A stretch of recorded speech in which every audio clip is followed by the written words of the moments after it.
ছাত্র আন্দোলনে নির্বিচারে গুলি চালানো এবং দমনপীড়নের প্রতিবাদে শেখ হাসিনা সরকারের বিরুদ্ধে সংযুক্ত আরব আমিরাতের বাংলাদেশ দূতাবাসের সামনে এবং কয়েকটি রাস্তায় বিক্ষোভ মিছিল করেন প্রবাসী বাংলাদেশিরা।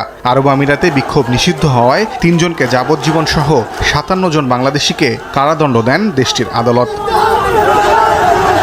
সাজাপ্রাপ্তদের শাস্তি মওকুফে শেখ হাসিনা সরকারের কাছে আবেদন করেন পরিবারের স্বজনরা। তবে বিক্ষোভকারীদের প্রতি কোনো সহানুভূতি নেই বলে স্পষ্ট জানায় শেখ হাসিনার সরকার। তাদেরকে অ্যারেস্ট করেছে, এটা তাদের আভ্যন্তরীণ আইনে করেছে, শাস্তি দিয়েছে তাদের আভ্যন্তরীণ আইনে। সেই দেশের ল অ্যান্ড অর্ডার যারা অমান্য করবে তাদের শাস্তি হবে, সেটার ব্যাপারে আমাদের কোনো কিছু করণীয় নেই।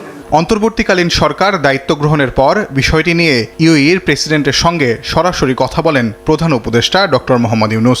১ মাসেরও কম সময়ের মধ্যে এই ৫৭ জনের শাস্তি মওকুফ করলেন আমিরাতের প্রেসিডেন্ট। মঙ্গলবার সরকারকে সিদ্ধান্তটি জানায় আরব আমিরাত। প্রধান উপদেষ্টা ইউএইর আমিরকে, ইউএইর প্রেসিডেন্টকে